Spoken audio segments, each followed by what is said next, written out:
You're listening to Nonpartisan Hacks, the politics and policy podcast where we talk about good government from the local level on up. I'm Sean Wood, councillor for the City of Parksville. And I'm Joel Grenz, also a Parksville City Councillor. And we are just back from the annual Union of B.C. Municipalities Convention in Victoria this year, where local leaders, lobbyists, and cabinet ministers all take over a few city blocks for a week of resolutions, receptions, and rumors. If you follow the feed, you'll know we already released 3 special UBCM episodes. Conversations with Vancouver City Councillor and Resolutions Committee member Pete Fry, political journalist Rob Shaw, and government relations strategist Jeff Ferrier. Yeah, definitely go back into our feed if you haven't listened to those and check those episodes out. As for this episode, it's our look back at everything else UBCM convention, the sessions, the speeches, the side events, and maybe the late night hallway diplomacy that makes UBCM what it is. We'll talk bang for buck, the vibe of this year's convention, BCGEU strike, Save Our Streets rally happening, the new BC Green Party leader chosen just steps away, and that heckler who interrupted Premier David Eby's closing speech. Plus, we'll chat about Parksville's 4 resolutions, all of which passed, and check in on what's next for local governments heading into 2026. We're back recording on Joel's deck, back from Victoria. Joel has gloves on because it's getting a little chilly. I do. They're the kind that have the fingers so I can still tap on my keyboard. The fingers cut out, and I am also wearing 2 pairs of socks and 2 pairs of sweatpants. We'll see how long we can keep this going on the outside of your deck, Joel. Yeah, we've been able to record on the deck quite a while now. Lots of great weather days that we've had lately, but things are starting to cool off around Parksville. Joel, we kind of covered this with the Pete Fry episode. What is UBCM really? What is it really? Is there a rumor of what it isn't? Is there a rumor about what it is that we're trying to... No, let's just assume that people do not know what the acronym is for now. Sure. So UBCM stands for Union of B.C. Municipalities, which can be confusing for people because it sounds like UBC, the university, which it is not. And it sounds like it could be a union as well, which it isn't a union in the sense of a trade union or other kind of union like we saw the BCGEU union was on strike, and they're doing demonstrations while we're at UBCM. That's something we went past every day. And another reason why it doesn't work is also the word municipalities. We have electoral areas, we have First Nations, yeah. And it just doesn't really work. There is a rumor that there's going to be finally a name change with UBCM, which is more relevant to actually what it is. So yeah, it's time to up the branding game, which is connected to how effective this organization is at what it does, and having a name that's a little bit more consistent and easily recognizable for what it's actually about would probably help in the advocacy, which is one of the things UBCM is meant to do, which is advocate on behalf of local governments, primarily to the provincial government.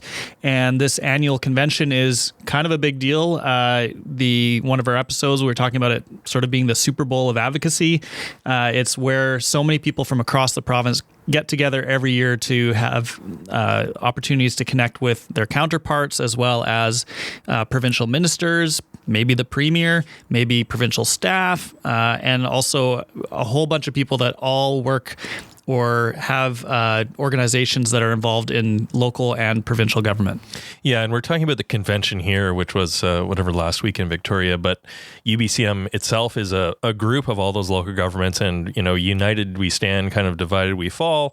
If everyone can get together and be a single loud voice on one or many issues to the province, that is, just like BCGEU is being a united voice for those jobs.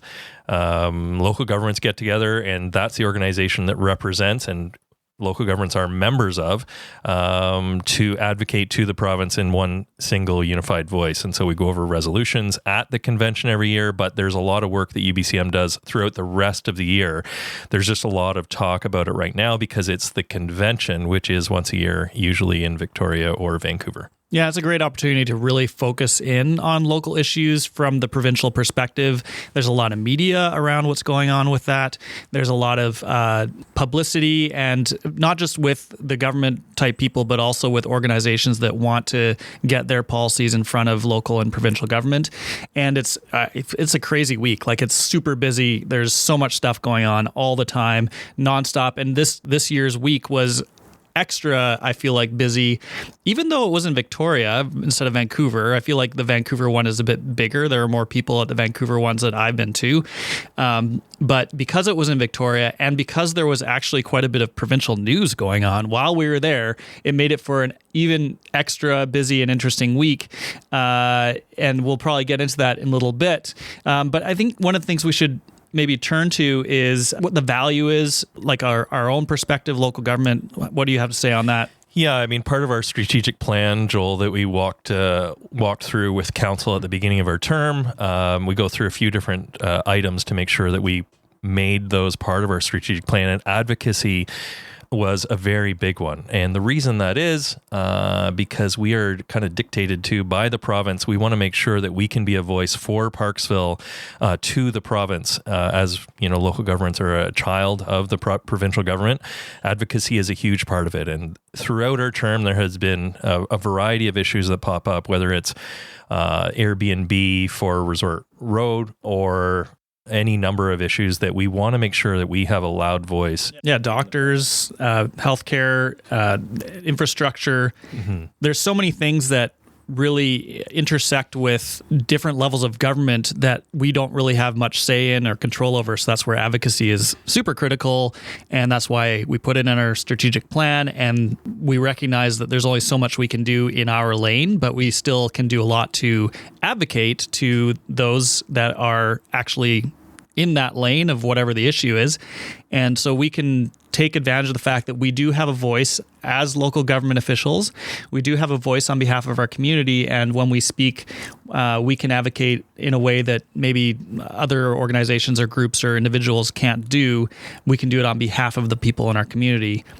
Like the issue, for example, of healthcare and the fact that, you know, getting a doctor is a bit of a challenge in our community, as it is in many communities. Yeah, and there's, as we spoke about with Jeff Ferrier on that episode, relationships do come into play. It's nonpartisan, multi-party. We've spoken to opposition. We've spoken to people in government.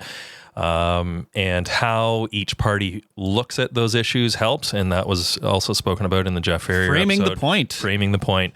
And so this is always a really good exercise to get better at advocacy, because we've seen some great progress on some issues because we are always kind of practicing that advocacy framing. Yeah, I think we have seen some successes. And in fact, a lot of those successes have come about because of the unofficial ways that we've been able to connect with other folks in provincial government. So for sure, there's official channels. There's the speed dating, which happens during the UBCM convention. You can book meetings with ministers to speak to them about specific issues in your community. They're called speed dating for a reason. They're very short meetings with the minister and their staff. So that's kind of one of the official ways that you can advocate. But then there are unofficial ways, which is just getting to know who has some levers that they can lever, I guess. Pull? Mm-hmm. Yes, pull levers, I guess. Mm-hmm. Who has those in the provincial government? So when something comes up in our community, having those relationships and an understanding of how those levers work or where they are to some extent, that is also super, super helpful to get things done on behalf of our community. Yeah, I think that kind of covers UBCM, Joel Grenz. I don't know what else we want to... Well, that's a wrap on our UBCM episode. No, that's kind of just describing what UBCM is and a little bit of that week. And then I think we wanted to dig down a little bit into some of the issues that seem to be prevalent for this year. Yeah, I think one of the vibe shifts this UBCM versus previous ones I've been to was around the challenge of addiction and street disorder, and really a lot of communities feeling like they're at the breaking point on those challenging and sensitive topics. The very first UBCM that we attended after we were elected in 2022, and at that time the provincial government was rolling out their decriminalization policies, and it really felt that there was a lot of leeway given in the rooms that I was in to that policy idea, and really supporting the idea of remove the stigma around addiction, do the decriminalization program. There was a lot of support in the room, but now coming to this UBCM here in 2025, 3 years later, I definitely felt a shift in the general sentiment in the room, and this goes from small to medium to large communities across the province. And across parties to councillors and mayors who have traditionally been a part of a certain party. You had councillors and mayors that stood on the steps of the legislature asking for more provincial support for this. And it has nothing to do with less compassion. It has to do with what we're doing does not seem compassionate for the people who, to quote Leonard Croghan, or hopefully not misquote, but who are kind of living in hell on our streets, and it's not compassionate. In that one session, I think we were going to talk about, Joel, they talked about the amount of hypoxia that can happen when you overdose, even with the safer supply. And when you do overdose, your brain is getting less oxygen, and the more times the amount of time that you are experiencing that hypoxia, you are going to get brain damage. And when you do have more brain damage, then the chances of recovery lessen. And so that was one thing that I found quite interesting from Julian Daly and also Dr. Daniel Vigo in the session that I think we were going to talk about. Yeah, let's maybe chat about that session a bit, because I think it was probably one of the most big sessions. It's not like it was the fullest session, but it's the one that definitely made some more headlines. And you alluded to the Save Our Streets event that happened on the steps of the legislature during UBCM, and looking at the people standing at those steps, because we were both at that event. Basically, every party was represented, and every size of community was represented in that. And that was really putting the pressure on the provincial government to try to address the street disorder challenge that communities across the province are having.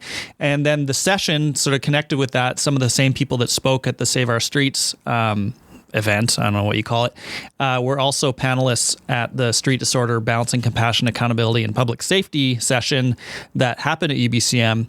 And it did feature some experts speaking to the topic, which I found quite interesting, that a lot of their perspectives are starting to converge on the fact that what we've been doing now for the past few years is not working that well. It's causing some other challenges that make the policy of decriminalization really be called into question by folks from across the different modalities of this conversation. So there was, you already mentioned Julian Day, he's the CEO of Our Place Society. Daily, yeah. Oh, Daily, right? Yeah.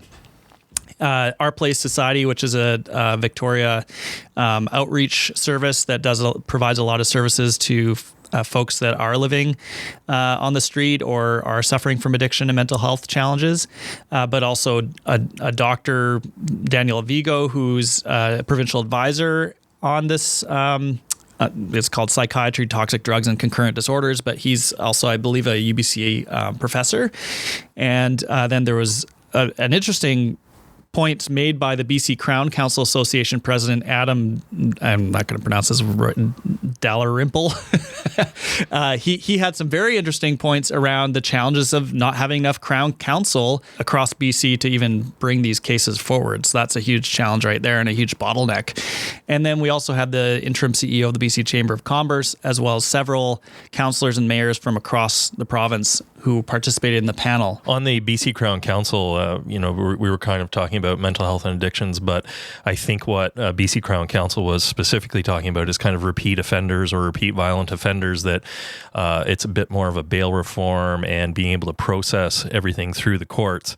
And they have a shortage of staff. And so that's a little bit different than the mental health and addictions, but it does speak to street disorder and mayors and councillors speaking to, hey, if you only have 1 or 2 2% of the people that are repeat offenders or repeat violent offenders, and the police aren't getting those those charges that they recommend. They're not getting action on those. That's where the BC Crown Council, I think, was speaking to their lack of resources to get those processed, which is part of this entire kind of street disorder that the province is now hearing from mayors and council, a little bit separate than mental health and addiction. Well, these all interlock quite a bit for sure, but one of the things said in the session was this idea of actually treating some of these the various aspects of this challenging issue in different ways. So he said enforcement for some, healthcare and housing for others. Exactly. And that's a bit of a response, I guess, to the housing first, which is one of the discussions around this issue a lot is housing first. But coming out of the session, there's definitely people saying, well, it's not necessarily housing first for everybody. For some people, it's not housing at all. It's they have to stop repeat offending, and that does involve enforcement. And then there are other folks for whom healthcare should be the first thing. Before they can have housing, they need to be sure that they're stabilized and helped with the healthcare side of the addiction. And then housing is the case for others that just need housing. Mm-hmm. And Dr. Vigo was exceptionally well-spoken. Again, there was a compassionate vibe through everything that was going on where, there are some people who look at a lot of these issues and say, well, if you guys are going to talk about involuntary care, that's not compassionate. And what about constitutional rights? Dr. Vigo's like, look, 1% of 1% of people may need involuntary care to help them get their lives back, and then they can kind of graduate from that involuntary care to a voluntary care model. And of course, we do need more voluntary care as well. It's not just involuntary care that was mentioned. We know that we need more doctors, and we need new patient tower at NRGH and a variety of things in our healthcare system, which includes more voluntary care. But involuntary care seemed to come up this week a lot more than it had, to your point, when we first started UBCM. It was not something you discussed to take someone off the streets kind of against their will, but it has been coming up more and more lately, especially with Leonard Krogh and with this session and Dr. Vigo and Julian Daly. Yeah, and I think the other common denominator in a lot of these conversations that happened this year is concerns around normalization of disorder. Mm-hmm. And so the accommodation, there's like one of the quotes from this panel was the endless accommodation of behaviors that are frankly not okay. Mm-hmm. And that's what a lot of the local government people are seeing, is that while we want to provide compassionate services for folks that are having challenges in their lives, for sure, it doesn't mean that we are going to allow people to disrupt things for everybody else who wants to just live their day-to-day lives, which for many people is challenging as it is with inflation and the cost of groceries and housing that we've seen lately. Yeah, and the repeat offenders or repeat violent offenders, I think of if they're impacting people with agency on our streets. Imagine how much those people that are, say, repeat violent offenders that are not, being put in jail. Imagine how they impact the people who have less agency than you or I walking around our streets. And so, how terrifying would it be to be homeless or struggling with mental health and addictions, and you have repeat violent offenders that the police they don't have the tools to keep them off the street. You are definitely going to be a victim of theirs if a regular, say, a business owner or someone, mom and kids walking down the street are a victim of the repeat violent offenders. So I think it's really important that we make the streets as safe as possible for everyone, including those who are struggling with mental health and addictions. Yeah, and Vigo, Dr. Vigo he cited 3 causes of the current crisis that we're in, which I thought was kind of interesting. The first one was the closure of Riverview Psychiatric Hospital. The second was the rise of ultra-potent synthetic drugs. And the third one was the failure to treat mental health and addiction concurrently in the same setting. And I think, so some of this stuff is new and some of it's old, right? Like, there seems to be kind of an ebb and flow as to whether we use institutions for folks that are experiencing mental health or addiction challenges, and that speaks to the involuntary care aspect of this conversation. But we also have to recognize that the drugs that are on the street today are unlike anything that has ever been seen before in human history. They're extremely addictive, and they're really, really hard to get off, and they're really, really easy to hide, really easy to transport. They're so small. So it creates real challenges. So it's no wonder that's such a huge challenge. But I think the conversation is evolving now on this whole thing, especially as regards the involuntary care, as you mentioned. Yeah, I think we kind of jumped around on our notes a little bit too, Joel. I probably did too, because we speak of involuntary care kind of reemerging as a policy debate. We saw that with David Eby during the election, and right now, actually, he announced 2 more locations, I believe, during the his UBCM speech. And so I think it was 3, maybe. Possibly. I think it's either maybe 4 around the province for involuntary care. And so that's a pretty big policy change for David Eby. And also this past week, he was speaking at a luncheon and said that decriminalization was one of his policy mistakes. He said he wasn't the only one who made the mistake. He didn't name anyone else, but he did take responsibility for it. And I don't think it's easy to say you made such a big a mistake that has such an impact on local governments, businesses and streets. But he did say that this week that decriminalization was a policy mistake. We were going to use that as a quote take, but we chose a different one. But I just wanted to mention it. Yeah, and maybe speaking of quote take, maybe we'll do our quote take. Sure, let's do it. And I quote take. Quote take. Quote take. Quote take. All right, maybe I'll set this one up a little bit because this particular quote take is from a UBCM session around the budget in British Columbia. And as we know, the budget is showing a little bit of red these days. Sean, what are the numbers looking like? I think we have an $11.6 billion deficit in BC. I think the total debt is somewhere around 200 billion. I'm still kind of waiting for our credit rating to drop again, probably. I think we have the largest deficit in the history of the province right now. Let's play it and we'll talk about it. So we really have to be making sure that we're putting that open for business sign on the front door, that we're using our natural advantage. We have a huge advantage given that we are the western part of the country. But the province has not the only role, but certainly a big leadership role to play. I think what was not really stressed very much in the presentation was how much others look to British Columbia. Because British Columbia has been a leader, British Columbia is seen as a benchmark in many ways, in many sectors. You know how these things are. Reputations take years to build and seconds to lose.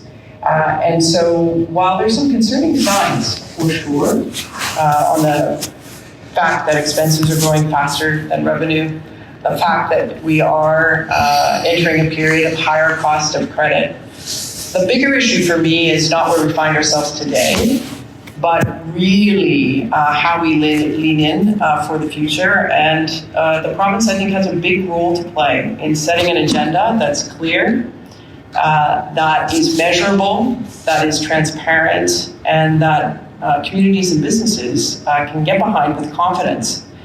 Because, of course, the best answer in business is yes, we can. The second best answer is no. The worst answer is we're not sure, come back tomorrow, we'll see.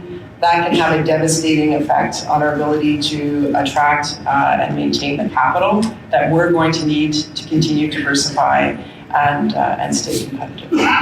All right, that was Tamara Vrooman, who's the CEO of YVR, like the airport.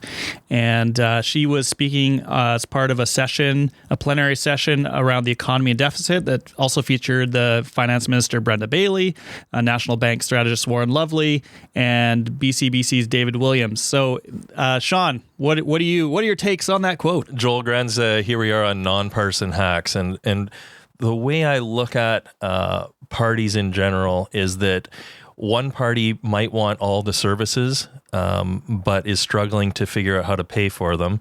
Another party might be looked at as they don't want to offer any of the services and they only talk about money. I think people want the services that the province needs to provide. But we also have to understand that the money has to come from somewhere to pay for those services.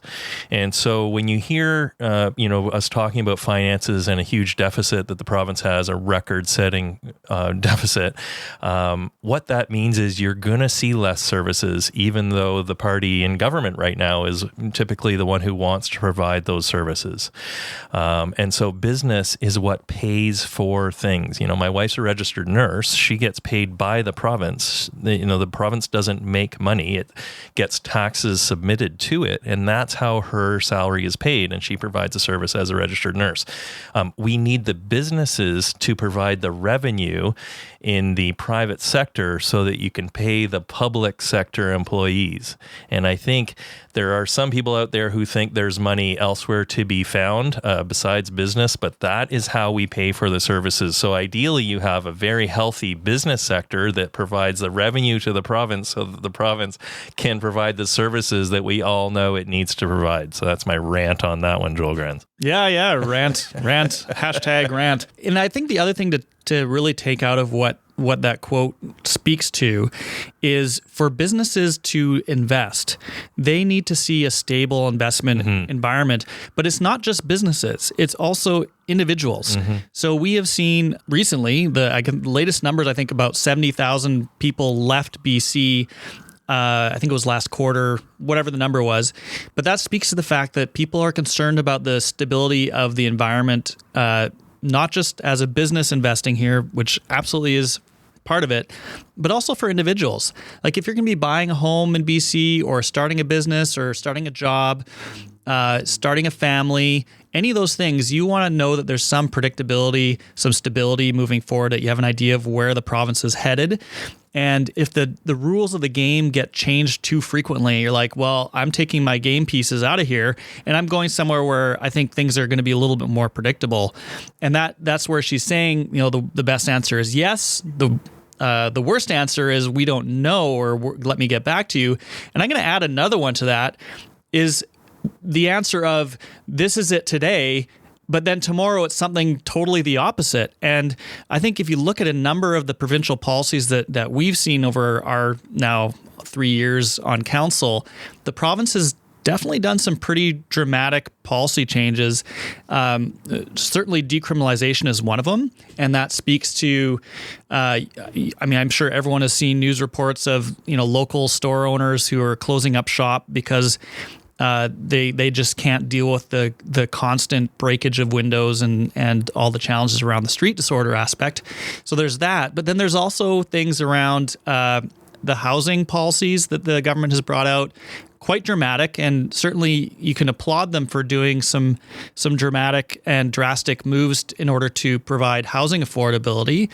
But it also does create an unpredictable environment when some of these policies are brought in quite suddenly and don't give people an opportunity to adjust in terms of their own investment. Another aspect of that, for example, is the short-term rental policy that the government brought in that really changed the game plan for folks that have invested in we've talked about this before, for example, Resort Row in Parksville, where folks legitimately following the rules invest in recreational property that is intended for short-term rental type stays, tourism accommodation, and to have the rug pulled out from under them creates an unpredictable environment for that kind of investment. And you think investing in a home or investing in real estate is a multi-year play. So you're going to want to know that the environment that you're investing in is stable before you kind of go in and do that. And that is something that I think this quote speaks to, is the challenge around knowing what's going to happen next in the province. Yeah, and if you keep everything pretty stable, say for business, then ideally there's more business revenue coming into the provincial coffers, and then you have more money you can throw at, say, your healthcare system. Delta councillor, shout out to Dylan Kruger. He sounded the alarm after local ER closes again for 12 and a half hours in Delta. I think they have over 100,000 people in their city.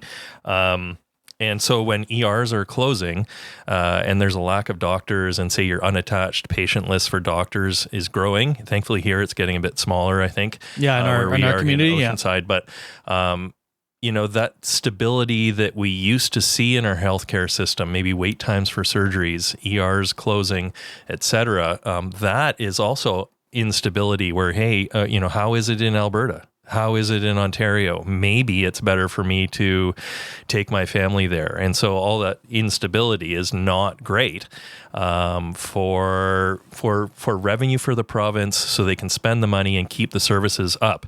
And so I think that quote take that we just did speaks really well to that instability, where it just leaves people questioning, what the future holds. Yeah, and one of the key things that is above this whole stability conversation is the topic of leadership. And leadership is something that is about setting a direction for the organization, in this case, the province. So having a clear vision for where the province is going to be heading over the next 10 plus years, and having the ability to see everything through the lens of those goals and what the future for the province should be. And I feel like we've seen an instability in the leadership in the province, and that's what this quote speaks to. This is what we heard in the session, so don't just take my word for it, is having a clear leadership vision for what the province is about and what our future is, and how we're going to pay for the services by creating an environment where people, A, want to live here, B, companies want to invest here, and C, is going to be a bright future where everyone is on board for that vision, and that is brought forward through this leadership word. Yeah, and at our council table here in Parksville, we're kind of steering a ship of, say, 15,000 people. If you're leader of the province, you're steering a ship of, I don't know, are we at 5 million people in BC? If you're going to steer the ship in a drastically different direction, you really have to ask yourself what the backlash might be, or the repercussions might be, if you turn that gigantic ship too sharply in a certain direction. And so although it's boring and incrementalist, I think there's something to be said for steering carefully and making small changes and adjustments to course to see how it's going to go. And if it goes well, you're going in the right direction. Let's keep going. If you crank on the wheel of that gigantic ship and you go in a very harsh direction, hopefully it's the right direction. But if it's not, maybe 2 years after your decriminalization, what the opposition calls experiment, then you're apologizing to a room full of people. And you're wondering, how many lives it cost, how many millions or billions of dollars it costs, how much grief it costs, because you steered the ship in a drastically different direction.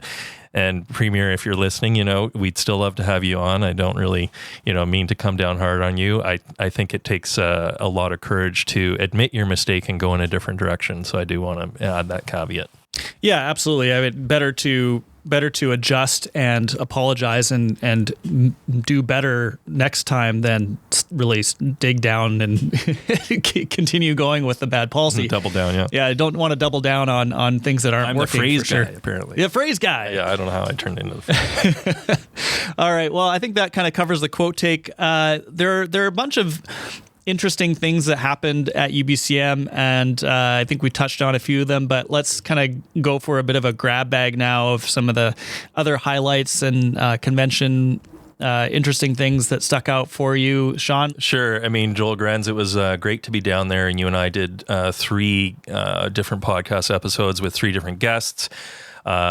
For myself, one of the resolutions that we were kind of getting a speed date for with Steve Morissette, who's an MLA, was to increase the first responder tax credit, volunteer first responder tax credit. And sure enough, at one of the receptions, Finance Minister Brenda Bailey was sitting right beside me. And so, of course, I didn't get a meeting with her because a lot of people ask for meetings with the ministers, and we got a separate meeting, didn't get to meet with her. But when she sat down beside me, I took the opportunity to introduce myself and chat with her. And to her credit, she already knew about the issue and said our MLA is doing a good job of briefing her on the issue as well. Nice. And we also had a session on Councillor Martin's resolution that City of Parksville submitted on mental health. We had a speed date on youth mental health. And so both you and I, Joel, attended that one as well. So I think Parksville had 4 resolutions, and they all were endorsed by the by the delegates, and so that's kind of really positive for City of Parksville as well. Yeah, I guess we're bearing the lead a bit here because for some people, the resolutions are the thing about UBCM that they get excited about. And definitely that is one of the main events around UBCM is resolutions. One of the resolutions I think was of particular interest this year. Sean, it's the one about resolutions, a resolution about resolutions. Yeah, when you're doing all this advocacy and we go down to Victoria and there was, I think, 275 resolutions or something this year, you start to wonder, hey, do we really get the province's ear when we are saying so much to them? And so one resolution this year was, hey, let's cut down on the number of resolutions because all emphasis is no emphasis. And you really want to cut through the noise. For instance, the Federation of Canadian Municipalities usually has 3 or 5 resolutions that they go to the federal government for. Obviously, we want to be an effective organization as UBCM, and the less resolutions that you submit to the province, then probably the more focus you'll be able to get on what you are asking for.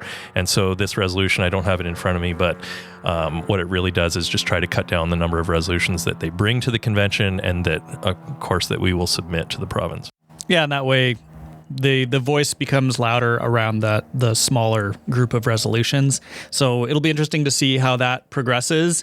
And the resolutions, definitely, it's fun to be in the room for them, to hear what people have to say about various resolutions and why they should be supported or not supported. I definitely learn a lot from hearing what other of our colleagues have to say around these issues, and also what challenges people are experiencing across the province that we may or may not have here in Parksville. Yeah, one of the things that I think of when I first started going to these conventions 2 years ago is, there's a resolution with a bunch of words on the screen, and you're like, what is this asking? And you're like, I'm against this. And then the first person gets up on the pro mic and they explain why they're for it. And you're like, that was a really good point that I hadn't thought of. That's great. I'm for it. And then someone will get up to the con mic, maybe John Jack, and you're like, I'm for it now for sure. There's no way I'm against it. And then someone gets up to the con mic and they have such a well-reasoned argument and also points that you hadn't thought of before. And then you're like, why didn't I think of that? Man, I'm so stupid. And then you're like, I'm against it. For sure, I'm against it. But what it speaks to is it's really, we all have our own lenses, but it's really great to hear the different viewpoints of people who have a different perspective on it. And it's really interesting to hear people on the pro and con mic speak to resolutions. One of my favorite points. And sometimes, as you kind of get used to the resolutions and the process, you can't not get up and speak to a pro or a con, because you're like, here's why I like this, or here's why I don't like this. And it's hard to sit in your seat. At the beginning, maybe I was a little bit, I don't know where I stand on this, but now once you get to know some of the issues, you're like, I'm getting up to speak to this because I'm not, whatever. I now have an opinion. Yeah, I know an opinion. And you try to sway the entire room in a nice way that, it sways the entire room to vote a certain way because you feel pretty strongly about it. So that part is really great, and it's democracy in action, and really appreciate it. Yeah, you've got the perspective of people that have been on council for like decades, or mayors for decades. You have people from small communities and medium communities, large communities, people from communities where they depend a lot on forestry or natural resources versus communities where they have more maybe a service-based economy. So it's really interesting to see the different perspectives and kind of come. Ultimately, they've vote on whether to bring these resolutions forward to the provincial government. So pretty interesting, and definitely something that a lot of people get excited about when it comes to UBCM. So I think maybe we just sort of wrap things up on this episode with some kind of surprises or anecdotes or interesting things that we experienced this past UBCM in Victoria. Maybe I'll jump in with the first one, which there was quite a bit of BC Poly news that was breaking while we were at UBCM. And one of the biggest ones, well, there are two, as regards provincial political parties that aren't in the government right now. And one was Eleanor Sturco, who was, I guess, kicked out of the BC Conservative Caucus. And that was right after John Rustad, the leader, got his, I think, around 70% leadership approval from his leadership review. One of his first acts was to axe Eleanor Sturco. We were at UBCM while this was happening, and because we caught wind that there was going to be a press conference about it, we were able to go down there and watch that, which is pretty fun for BC Poly and political nerds such as ourselves. Yeah, and if you don't know who Eleanor Sturco is, the reason this is kind of big news is because she has been one of the most effective MLAs for the opposition. And around a specific issue that was a huge issue at UBCM, which was the street disorder and mental health and addictions challenge and decriminalization policies. Because she has been a previous RCMP officer. And I think one thing that we have to keep in mind is that when she is kicked out, it has been, she has said since that she was looking to replace John Rustad as leader. And John Rustad says, look, there's no party leader that would allow that to be, that to be going on inside the party. But it also has come out that she's not the only one who would like to replace John Rustad. And, there are people from within the party leaking to reporters, et cetera. So it's a little bit chaotic on the blue side down in Victoria right now. Yeah, and so that was some of the political intrigue and breaking news that we were able to be around at UBCM, which was a nice little side thing to be able to experience for those of us who are engaging regularly with provincial government and try to keep up on what's going on there. Well, there's definitely some news that was happening. The other news was, folks who listen to this podcast may recall we had an episode where we brought all three BC Green leadership candidates on to nonpartisan hacks, and it was announced which of those three is now the leader of the BC Green Party, and we were able to pop in to see that all go down. Yeah, it was the announcement for the new leader, and Emily Lowen is the new leader of the BC Greens.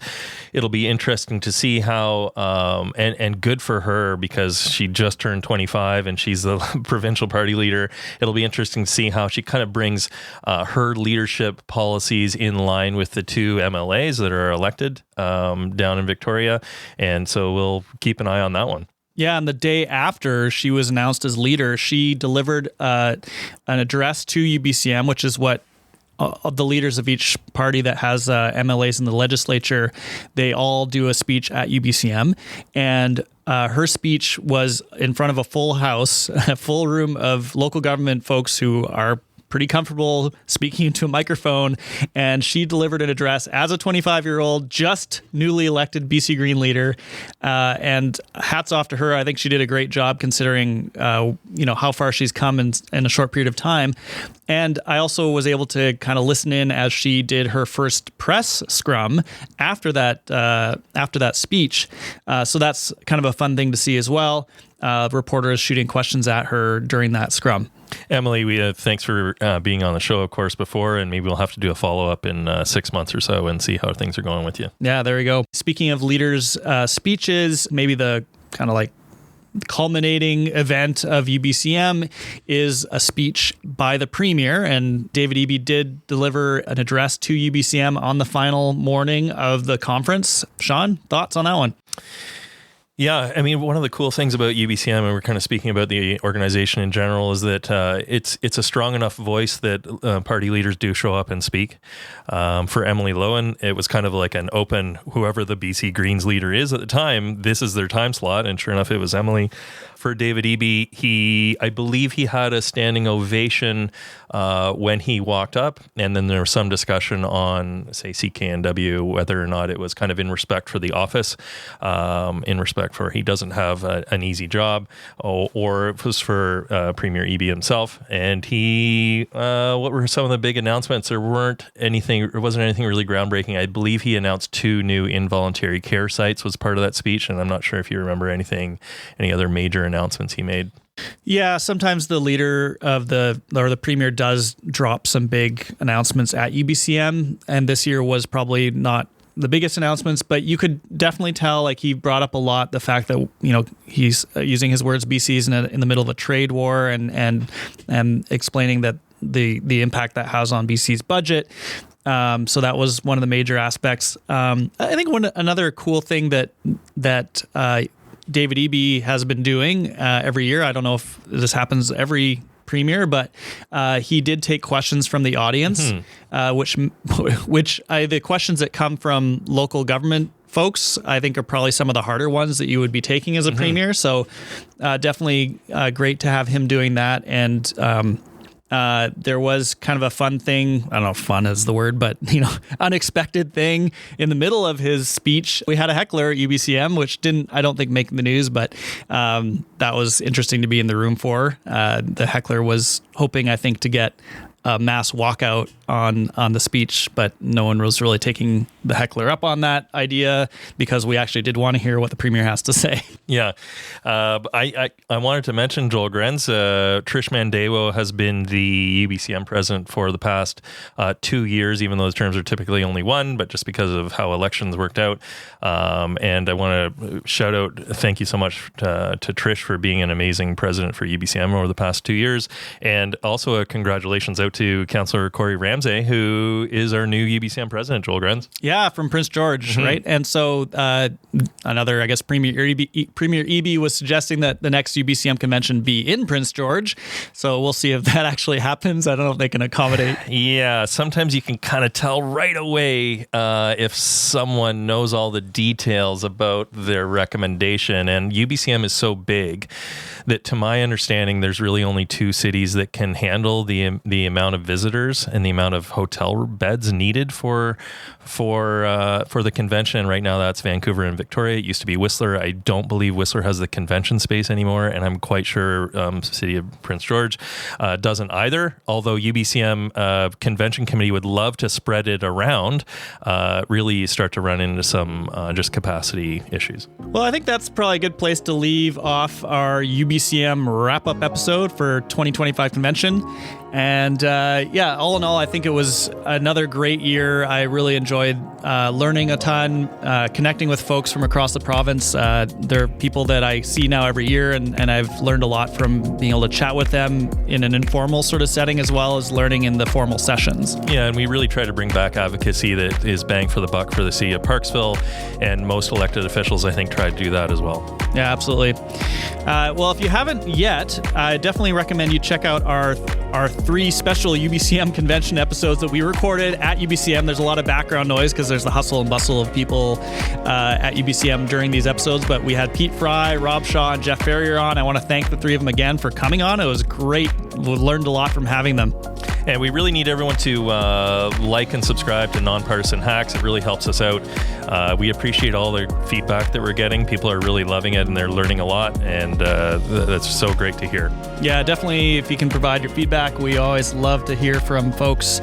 And with topic ideas or favorite session or favorite topics or favorite guests, I don't know. Just, we love to hear from folks. And you can get a hold of us by going to nonpartisanhacks.com. There's all the places to subscribe there, including our e-newsletter and whatever platform you like. Thanks so much. And until next time, take care of yourself and your community.